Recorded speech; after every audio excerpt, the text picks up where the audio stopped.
Pride and Prejudice, by Jane Austen. Chapter 1. It is a truth universally acknowledged, that a single man in possession of a good fortune, must be in want of a wife. However little known the feelings or views of such a man may be on his first entering a neighborhood, this truth is so well fixed in the minds of the surrounding families, that he is considered the rightful property of some one or other of their daughters. "My dear Mr. Bennet," said his lady to him one day, "have you heard that Netherfield Park is let at last?" Mr. Bennet replied that he had not. "But it is," returned she, "for Mrs. Long has just been here, and she told me all about it." Mr. Bennet made no answer. "Do you not want to know who has taken it?" cried his wife impatiently. "You want to tell me, and I have no objection to hearing it." This was invitation enough. "Why, my dear, you must know, Mrs. Long says that Netherfield is taken by a young man of large fortune from the north of England, that he came down on Monday in a chaise and four to see the place, and was so much delighted with it, that he agreed with Mr. Morris immediately, that he is to take possession before Michaelmas, and some of his servants are to be in the house by the end of next week." "What is his name?" "Bingley." "Is he married or single?"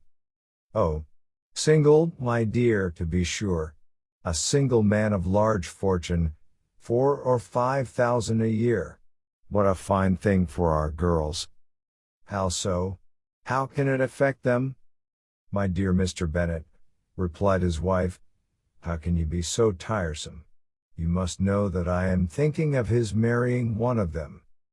"Is that his design in settling here?" "Design? Nonsense, how can you talk so? But it is very likely that he may fall in love with one of them, and therefore you must visit him as soon as he comes." "I see no occasion for that.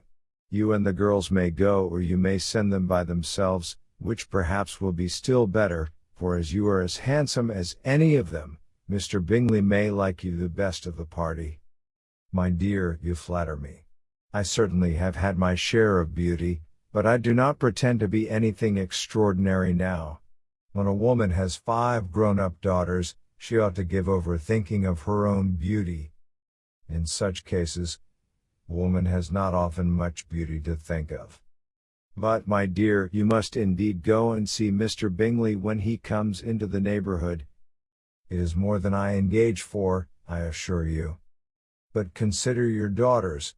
Only think what an establishment it would be for one of them. Sir William and Lady Lucas are determined to go, merely on that account, for in general, you know, they visit no newcomers. Indeed you must go, for it will be impossible for us to visit him if you do not. You are over-scrupulous, surely. I dare say Mr. Bingley will be very glad to see you, and I will send a few lines by you to assure him of my hearty consent to his marrying whichever he chooses of the girls, though I must throw in a good word for my little Lizzie. I desire you will do no such thing. Lizzie is not a bit better than the others, and I am sure she is not half so handsome as Jane, nor half so good-humored as Lydia. But you are always giving her the preference." "They have none of them much to recommend them," replied he. "They are all silly and ignorant like other girls, but Lizzie has something more of quickness than her sisters." "Mr. Bennet, how can you abuse your own children in such a way? You take delight in vexing me. You have no compassion for my poor nerves." "You mistake me, my dear. I have a high respect for your nerves. They are my old friends. I have heard you mention them with consideration these last 20 years at least. Ah, you do not know what I suffer. But I hope you will get over it, and live to see many young men of 4,000 a year come into the neighborhood. It will be no use to us, if 20 such should come, since you will not visit them. Depend upon it, my dear, that when there are 20, I will visit them all." Mr. Bennet was so odd a mixture of quick parts, sarcastic humor, reserve, and caprice, that the experience of 23 years had been insufficient to make his wife understand his character. Her mind was less difficult to develop. She was a woman of mean understanding, little information, and uncertain temper. When she was discontented, she fancied herself nervous. The business of her life was to get her daughters married. Its solace was visiting in the news. Chapter 2. Mr. Bennet was among the earliest of those who waited on Mr. Bingley. He had always intended to visit him, though to the last always assuring his wife that he should not go. Until the evening after the visit was paid, she had no knowledge of it. It was then disclosed in the following manner. Observing his second daughter employed in trimming a hat, he suddenly addressed her with, "I hope Mr. Bingley will like it, Lizzie." "We are not in a way to know what Mr. Bingley likes," said her mother resentfully, "since we are not to visit." "But you forget, Mamma," said Elizabeth, "that we shall meet him at the assemblies, and that Mrs. Long promised to introduce him." "I do not believe Mrs. Long will do any such thing. She has 2 nieces of her own. She is a selfish, hypocritical woman, and I have no opinion of her." "No more have I," said Mr. Bennet, "and I am glad to find that you do not depend on her serving you." Mrs. Bennet deigned not to make any reply, but, unable to contain herself, began scolding one of her daughters. "Don't keep coughing so, Kitty, for heaven's sake. Have a little compassion on my nerves. You tear them to pieces." "Kitty has no discretion in her coughs," said her father, "she times them ill." "I do not cough for my own amusement," replied Kitty fretfully. "When is your next ball to be, Lizzie?" "Tomorrow fortnight." "Aye, so it is," cried her mother, "and Mrs. Long does not come back till the day before, so it will be impossible for her to introduce him, for she will not know him herself." "Then, my dear, you may have the advantage of your friend, and introduce Mr. Bingley to her." "Impossible, Mr. Bennet, impossible, when I am not acquainted with him myself. How can you be so teasing?" "I honor your circumspection. A fortnight's acquaintance is certainly very little. One cannot know what a man really is by the end of a fortnight. But if we do not venture, somebody else will, and after all, Mrs. Long and her nieces must stand their chance, and, therefore, as she will think it an act of kindness, if you decline the office, I will take it on myself." The girls stared at their father. Mrs. Bennet said only, "Nonsense, nonsense." "What can be the meaning of that emphatic exclamation?" cried he. "Do you consider the forms of introduction and the stress that is laid on them as nonsense? I cannot quite agree with you there. What say you, Mary? For you are a young lady of deep reflection, I know, and read great books and make extracts." Mary wished to say something sensible, but knew not how. While Mary is adjusting her ideas, he continued, "Let us return to Mr. Bingley." "I am sick of Mr. Bingley," cried his wife. "I am sorry to hear that, but why did not you tell me that before? If I had known as much this morning, I certainly would not have called on him. It is very unlucky, but as I have actually paid the visit, we cannot escape the acquaintance now." The astonishment of the ladies was just what he wished, that of Mrs. Bennet perhaps surpassing the rest, though, when the first tumult of joy was over, she began to declare that it was what she had expected all the while. "How good it was in you, my dear Mr. Bennet! But I knew I should persuade you at last. I was sure you loved your girls too well to neglect such an acquaintance. Well, how pleased I am! And it is such a good joke, too, that you should have gone this morning and never said a word about it till now." "Now, Kitty, you may cough as much as you choose," said Mr. Bennet, and, as he spoke, he left the room, fatigued with the raptures of his wife. "What an excellent father you have, girls," said she, when the door was shut. "I do not know how you will ever make him amends for his kindness, or me, either, for that matter. At our time of life it is not so pleasant, I can tell you, to be making new acquaintances every day, but for your sakes, we would do anything. Lydia, my love, though you are the youngest, I dare say Mr. Bingley will dance with you at the next ball. Oh, said Lydia stoutly, I am not afraid, for though I am the youngest, I'm the tallest.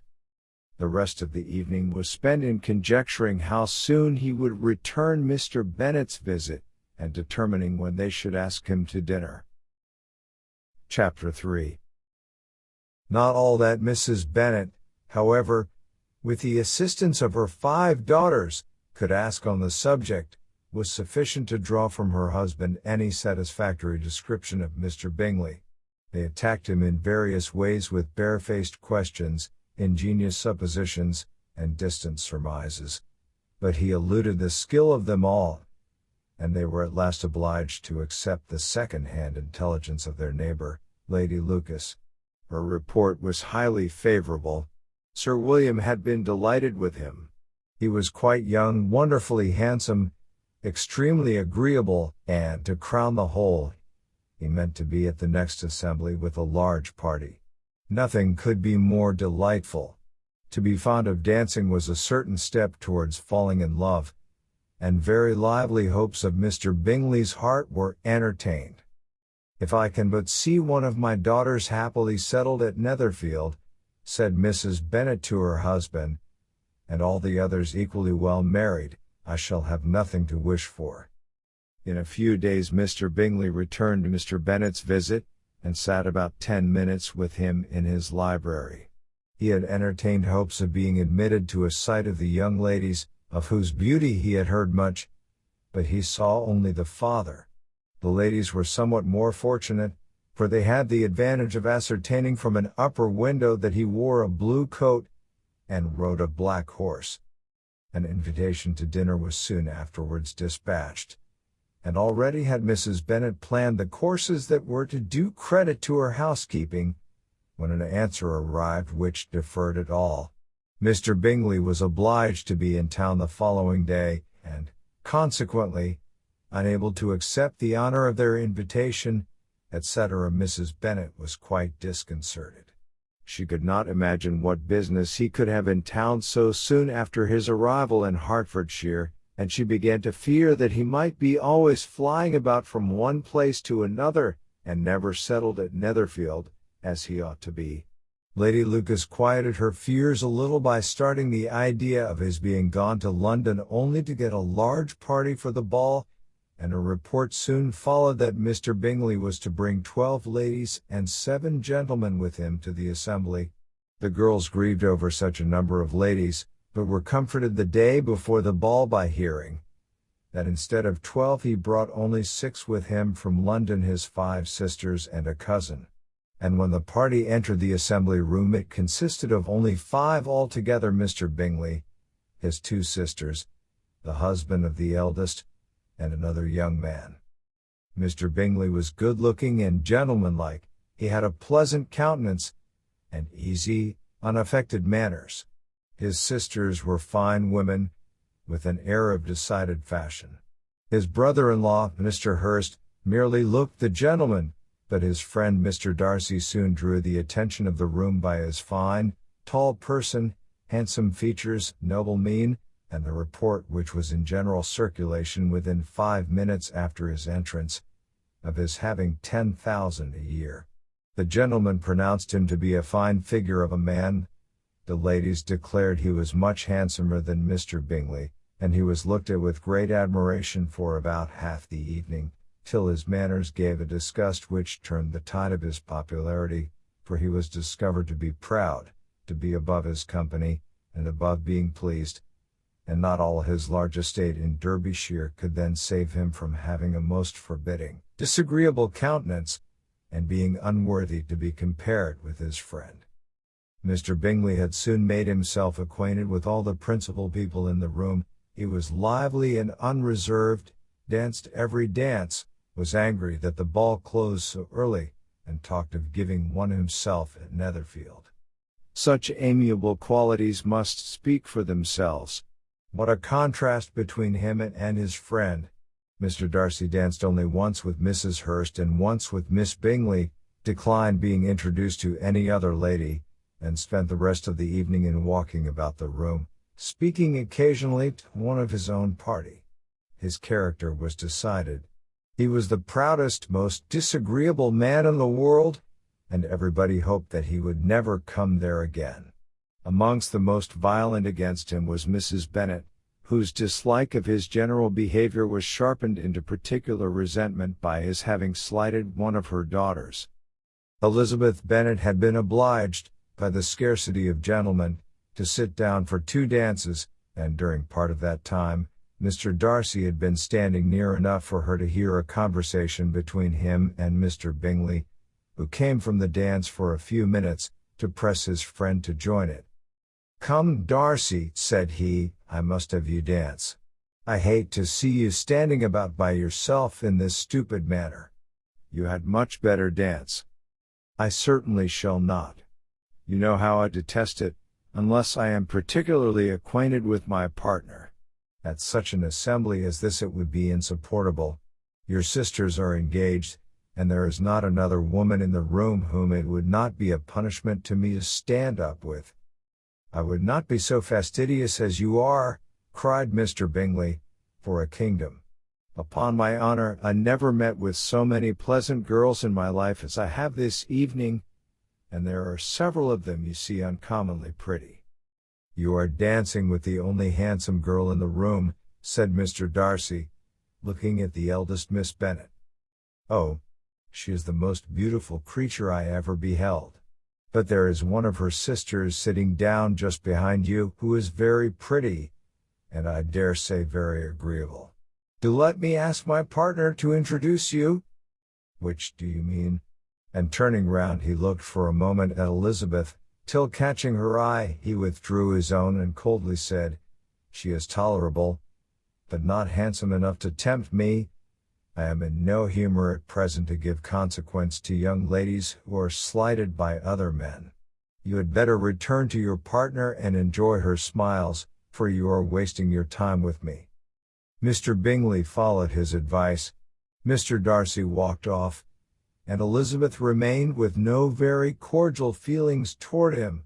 She told the story, however, with great spirit among her friends, for she had a lively, playful disposition, which delighted in anything ridiculous. The evening altogether passed off pleasantly to the whole family. Mrs. Bennet had seen her eldest daughter much admired by the Netherfield party. Mr. Bingley had danced with her twice, and she had been distinguished by his sisters. Jane was as much gratified by this as her mother could be, though in a quieter way. Elizabeth felt Jane's pleasure.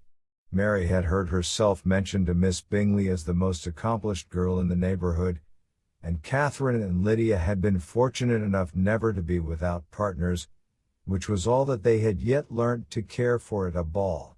They returned, therefore, in good spirits to Longbourn, the village where they lived, and of which they were the principal inhabitants. They found Mr. Bennet still up. With a book he was regardless of time, and on the present occasion he had a good deal of curiosity as to the event of an evening which had raised such splendid expectations. He had rather hoped that his wife's views on the stranger would be disappointed, but he soon found out that he had a different story to hear. "Oh, my dear Mr. Bennet," as she entered the room, "we have had a most delightful evening, a most excellent ball. I wish you had been there.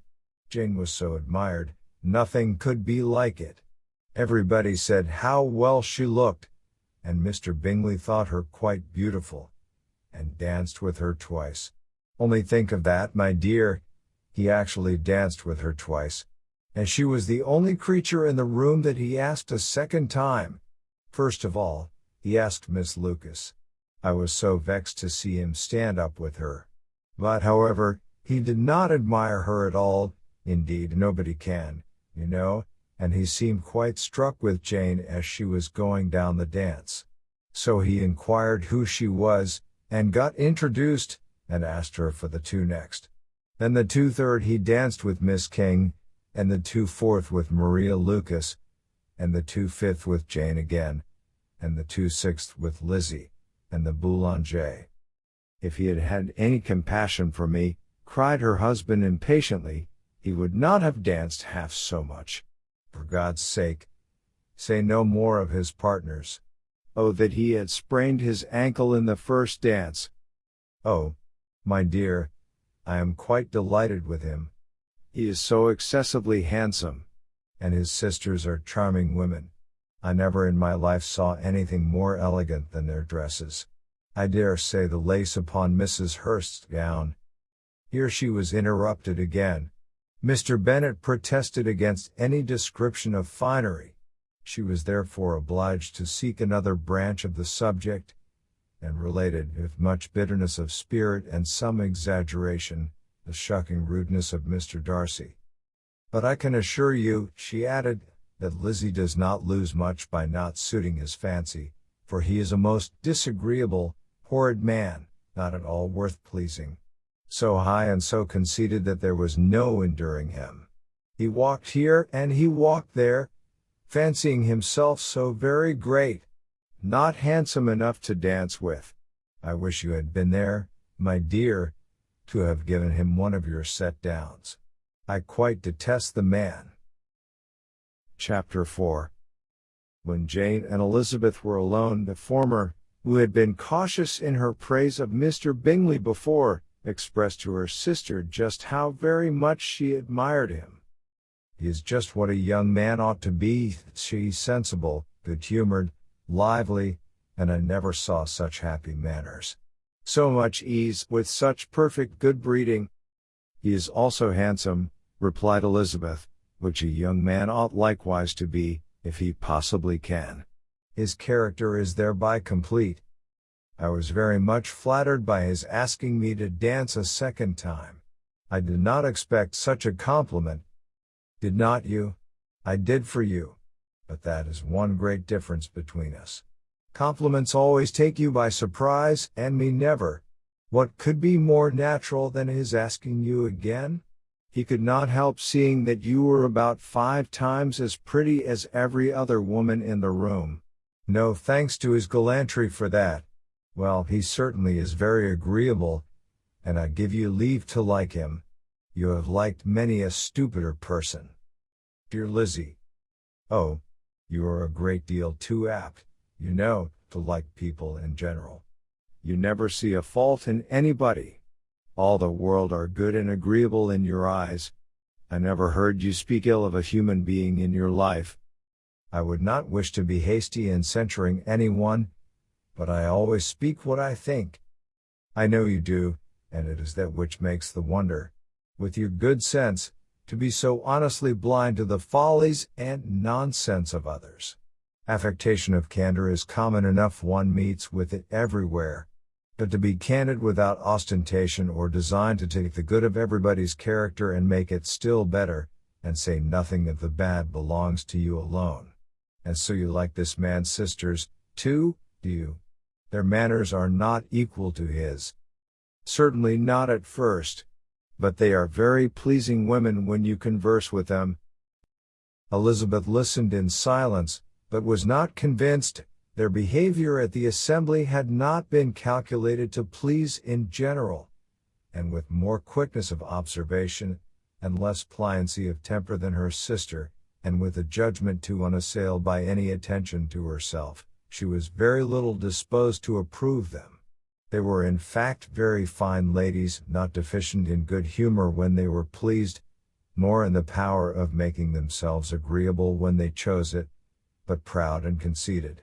They were rather handsome, had been educated in one of the first private seminaries in town, had a fortune of £20,000, were in the habit of spending more than they ought, and of associating with people of rank, and were therefore in every respect entitled to think well of themselves, and meanly of others. They were of a respectable family in the north of England, a circumstance more deeply impressed on their memories than that their brother's fortune and their own had been acquired by trade. Mr. Bingley inherited property to the amount of nearly £100,000 from his father, who had intended to purchase an estate, but did not live to do it. Mr. Bingley intended it likewise, and sometimes made choice of his county, but as he was now provided with a good house and the liberty of a manor, It was doubtful to many of those who best knew the easiness of his temper, whether he might not spend the remainder of his days at Netherfield, and leave the next generation to purchase. His sisters were anxious for his having an estate of his own, but, though he was now only established as a tenant, Miss Bingley was by no means unwilling to preside at his table, nor was Mrs. Hurst, who had married a man of more fashion than fortune, less disposed to consider his house as her home when it suited her. Mr. Bingley had not been of age 2 years, when he was tempted by an accidental recommendation to look at Netherfield House. He did look at it, and into it for half an hour, was pleased with the situation and the principal rooms, satisfied with what the owner said in its praise, and took it immediately. Between him and Darcy there was a very steady friendship, in spite of great opposition of character. Bingley was endeared to Darcy by the easiness, openness, and ductility of his temper, though no disposition could offer a greater contrast to his own, and though with his own he never appeared dissatisfied. On the strength of Darcy's regard, Bingley had the firmest reliance, and of his judgment the highest opinion. In understanding, Darcy was the superior. Bingley was by no means deficient, but Darcy was clever. He was at the same time haughty, reserved, and fastidious, and his manners, though well-bred, were not inviting. In that respect his friend had greatly the advantage. Bingley was sure of being liked wherever he appeared. Darcy was continually giving offence. The manner in which they spoke of the Meryton assembly was sufficiently characteristic. Bingley had never met with more pleasant people or prettier girls in his life. Everybody had been most kind and attentive to him. There had been no formality, no stiffness. He had soon felt acquainted with all the room, and, as to Miss Bennet, he could not conceive an angel more beautiful. Darcy, on the contrary, had seen a collection of people in whom there was little beauty and no fashion, for none of whom he had felt the smallest interest, and from none received either attention or pleasure. Miss Bennet he acknowledged to be pretty, but she smiled too much. Mrs. Hurst and her sister allowed it to be so, but still they admired her and liked her, and pronounced her to be a sweet girl, and one whom they would not object to know more of. Miss Bennet was therefore established as a sweet girl, and their brother felt authorized by such commendation to think of her as he chose. Chapter 5. Within a short walk of Longbourn lived a family with whom the Bennets were particularly intimate. Sir William Lucas had been formerly in trade in Meryton, where he had made a tolerable fortune, and risen to the honor of knighthood by an address to the king during his mayoralty. The distinction had perhaps been felt too strongly. It had given him a disgust to his business, and to his residence in a small market town, and, in quitting them both, he had removed with his family to a house about a mile from Meryton, denominated from that period Lucas Lodge, where he could think with pleasure of his own importance, and, unshackled by business, occupy himself solely in being civil to all the world. For, elated by his rank, it did not render him supercilious. On the contrary, he was all attention to everybody. By nature inoffensive, friendly, and obliging, his presentation at St. James's had made him courteous.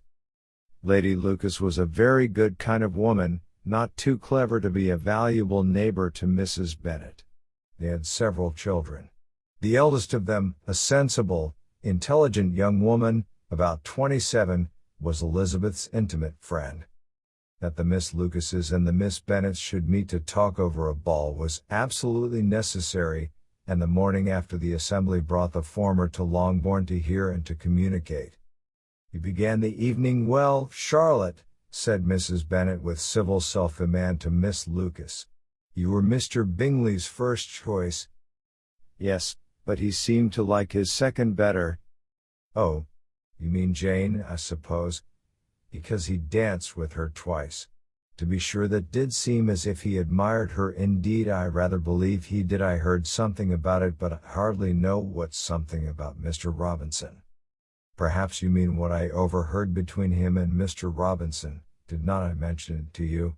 Mr. Robinson's asking him how he liked our Meryton assemblies, and whether he did not think there were a great many pretty women in the room, and which he thought the prettiest, and his answering immediately to the last question, the eldest Miss Bennet, beyond a doubt, there cannot be two opinions on that point.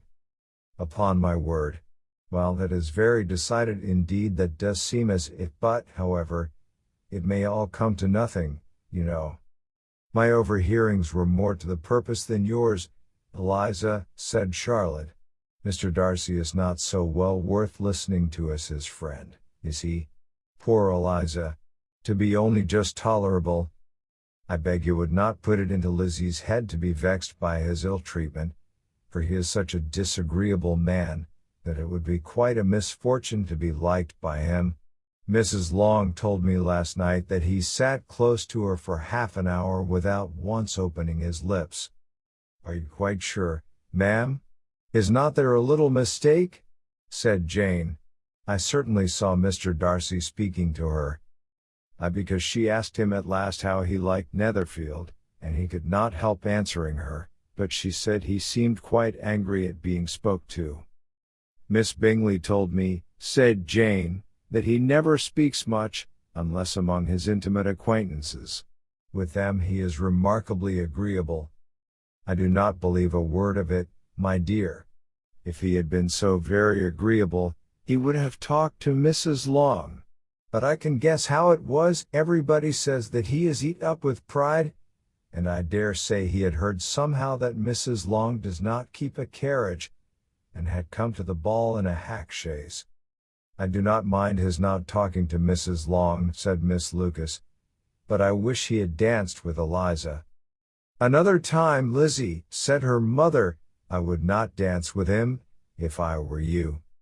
I believe, ma'am, I may safely promise you never to dance with him.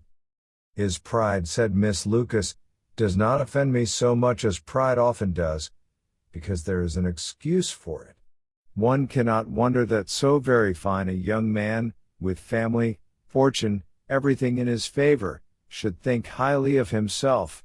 If I may so express it, he has a right to be proud. That is very true, replied Elizabeth, and I could easily forgive his pride, if he had not mortified mine. Pride, observed Mary, who piqued herself upon the solidity of her reflections, is a very common failing, I believe.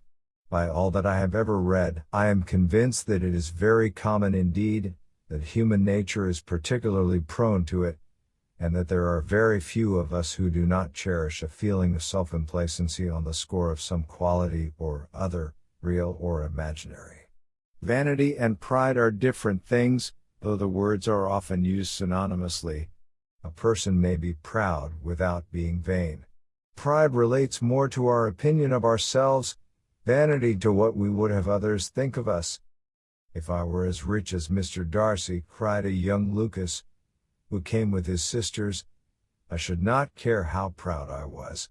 I would keep a pack of foxhounds, and drink a bottle of wine a day. Then you would drink a great deal more than you ought, said Mrs. Bennet, and if I were to see you at it, I should take away your bottle directly. The boy protested that she should not, she continued to declare that she would, and the argument ended only with the visit. Chapter 6. The ladies of Longbourn soon waited on those of Netherfield. The visit was soon returned in due form. Miss Bennet's pleasing manners grew on the goodwill of Mrs. Hurst and Miss Bingley, and though the mother was found to be intolerable, and the younger sisters not worth speaking to, a wish of being better acquainted with them was expressed towards the two eldest.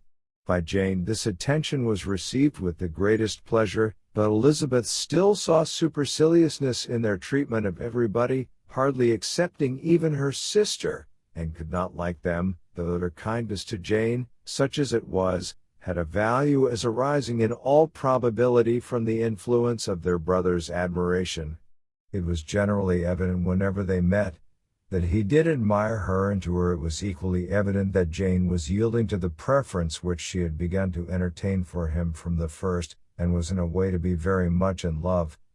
but she considered with pleasure that it was not likely to be discovered by the world in general, since Jane united, with great strength of feeling, a composure of temper and a uniform cheerfulness of manner which would guard her from the suspicions of the impertinent. She mentioned this to her friend Miss Lucas. "It may perhaps be pleasant," replied Charlotte, "to be able to impose on the public in such a case, but it is sometimes a disadvantage to be so very guarded. If a woman conceals her affection with the same skill from the object of it, she may lose the opportunity of fixing him, and it will then be but poor consolation to believe the world equally in the dark. There is so much of gratitude or vanity in almost every attachment, that it is not safe to leave any to itself. We can all begin freely, a slight preference is natural enough, but there are very few of us who have heart enough to be really in love without encouragement. In 9 cases out of 10 a woman had better show more affection than she feels. Bingley likes your sister undoubtedly, but he may never do more than like her. She does not help him on. But she does help him on, as much as her nature will allow. If I can perceive her regard for him, he must be a simpleton, indeed, not to discover it too. Remember, Eliza, that he does not know Jane's disposition as you do. But if a woman is partial to a man, and does not endeavor to conceal it, he must find it out.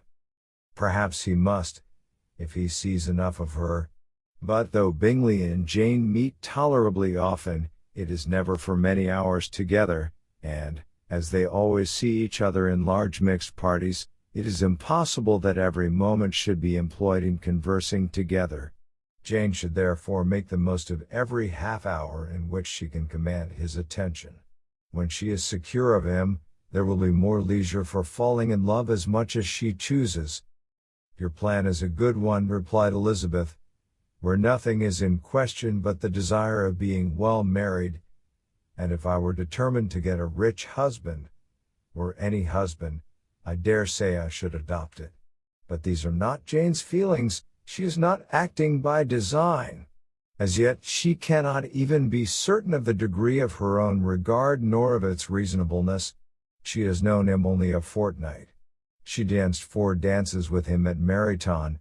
She saw him one morning at his own house, and has since dined with him in company 4 times. This is not quite enough to make her understand his character. Not as you represent it. Had she merely dined with him, she might only have discovered whether he had a good appetite, but you must remember that 4 evenings have also been spent together, and 4 evenings may do a great deal. Yes, these 4 evenings have enabled them to ascertain that they both like Van Un better than commerce, but with respect to any other leading characteristic, I do not imagine that much has been unfolded. "Well," said Charlotte, "I wish Jane success with all my heart, and if she were married to him tomorrow, I should think she had as good a chance of happiness as if she were to be studying his character for a 12-month. Happiness in marriage is entirely a matter of chance.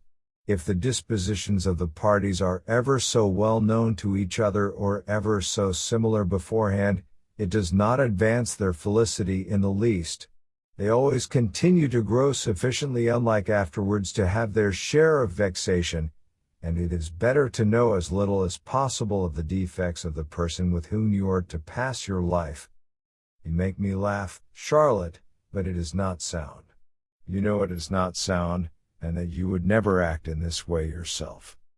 Occupied in observing Mr. Bingley's attentions to her sister, Elizabeth was far from suspecting that she was herself becoming an object of some interest in the eyes of his friend. Mr. Darcy had at first scarcely allowed her to be pretty. He had looked at her without admiration at the ball, and when they next met, he looked at her only to criticize. But no sooner had he made it clear to himself and his friends that she hardly had a good feature in her face, than he began to find it was rendered uncommonly intelligent by the beautiful expression of her dark eyes. To this discovery succeeded some others equally mortifying. Though he had detected with a critical eye more than one failure of perfect symmetry in her form, he was forced to acknowledge her figure to be light and pleasing, and in spite of his asserting that her manners were not those of the fashionable world, he was caught by their easy playfulness. Of this she was perfectly unaware. To her he was only the man who made himself agreeable nowhere, and who had not thought her handsome enough to dance with. He began to wish to know more of her, and as a step towards conversing with her himself, attended to her conversation with others. His doing so drew her notice. It was at Sir William Lucas's, where a large party were assembled. "What does Mr. Darcy mean," said she to Charlotte, "by listening to my conversation with Colonel Forster?" That is a question which Mr. Darcy only can answer. But if he does it any more, I shall certainly let him know that I see what he is about. He has a very satirical eye, and if I do not begin by being impertinent myself, I shall soon grow afraid of him. On his approaching them soon afterwards, though without seeming to have any intention of speaking, Miss Lucas defied her friend to mention such a subject to him, which immediately provoking Elizabeth to do it, she turned to him and said, "Did you not think, Mr. Darcy, that I expressed myself uncommonly well just now, when I was teasing Colonel Forster to give us a ball at Meryton?" With great energy. But it is always a subject which makes a lady energetic. "You are severe on us." "It will be her turn soon to be teased," said Miss Lucas. "I am going to open the instrument, Eliza, and you know what follows. You are a very strange creature by way of a friend. Always wanting me to play and sing before anybody and everybody. If my vanity had taken a musical turn, you would have been invaluable. But as it is, I would really rather not sit down before those who must be in the habit of hearing the very best performers." On Miss Lucas's persevering, however, she added, "Very well. It must be so, it must." And gravely glancing at Mr. Darcy, "There is a fine old saying, which everybody here is of course familiar with. Keep your breath to cool your porridge, and I shall keep mine to swell my song." Her performance was pleasing, though by no means capital. After a song or two, and before she could reply to the entreaties of several that she would sing again, she was eagerly succeeded at the instrument by her sister Mary, who having, in consequence of being the only plain one in the family, worked hard for knowledge and accomplishments, was always impatient for display. Mary had neither genius nor taste, and though vanity had given her application, it had given her likewise a pedantic air and conceited manner, which would have injured a higher degree of excellence than she had reached. Elizabeth, easy and unaffected, had been listened to with much more pleasure, though not playing half so well, and Mary, at the end of a long concerto, was glad to purchase praise and gratitude by Scotch and Irish airs, at the request of her younger sisters, who, with some of the Lucases, and 2 or 3 officers, joined eagerly in dancing at one end of the room. Mr. Darcy stood near them in silent indignation at such a mode of passing the evening, to the exclusion of all conversation, and was too much engrossed by his thoughts to perceive that Sir William Lucas was his neighbor, till Sir William thus began. "What a charming amusement for young people this is, Mr. Darcy. There is nothing like dancing after all. I consider it as one of the first refinements of polished society." "Certainly, sir, and it has the advantage also of being in vogue amongst the less polished societies of the world. Every savage can dance." Sir William only smiled. "Your friend performs delightfully," he continued after a pause, on seeing Bingley join the group, "and I doubt not that you are an adept in the science yourself, Mr. Darcy. You saw me dance at Meryton, I believe, sir." "Yes, indeed, and received no inconsiderable pleasure from the sight." "Do you often dance at St. James's?" "Never, sir." "Do you not think it would be a proper compliment to the place?"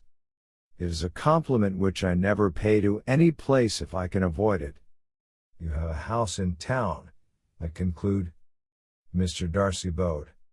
"I had once had some thought of fixing in town myself, for I am fond of superior society, but I did not feel quite certain that the air of London would agree with Lady Lucas."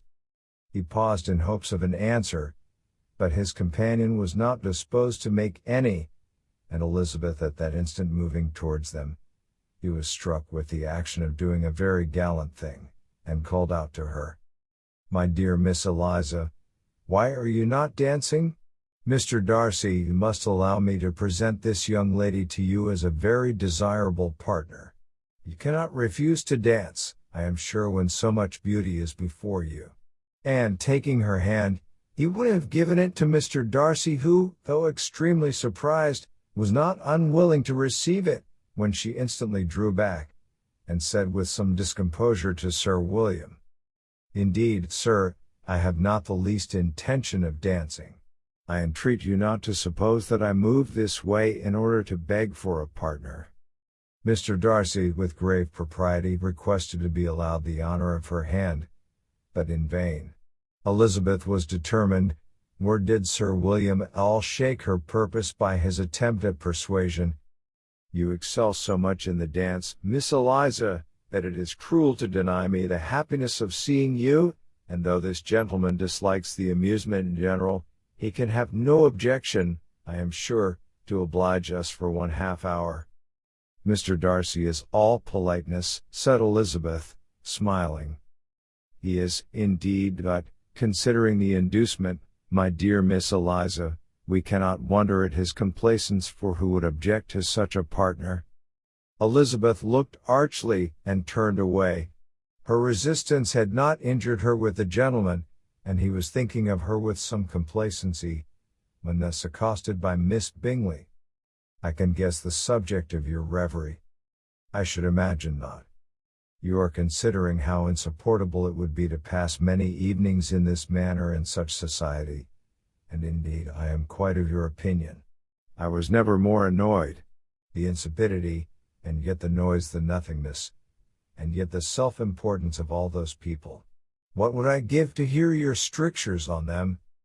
Your conjecture is totally wrong, I assure you. My mind was more agreeably engaged. I have been meditating on the very great pleasure which a pair of fine eyes in the face of a pretty woman can bestow." Miss Bingley immediately fixed her eyes on his face, and desired he would tell her what lady had the credit of inspiring such reflections. Mr. Darcy replied with great intrepidity, "Miss Elizabeth Bennet." "Miss Elizabeth Bennet," repeated Miss Bingley. "I am all astonishment. How long has she been such a favorite? And pray, when am I to wish you joy?" "That is exactly the question which I expected you to ask. A lady's imagination is very rapid, it jumps from admiration to love, from love to matrimony in a moment. I knew you would be wishing me joy. Nay, if you are serious about it, I shall consider the matter as absolutely settled. You will be having a charming mother-in-law, indeed, and, of course, she will always be at Pemberley with you." He listened to her with perfect indifference while she chose to entertain herself in this manner, and as his composure convinced her that all was safe, her wit flowed long.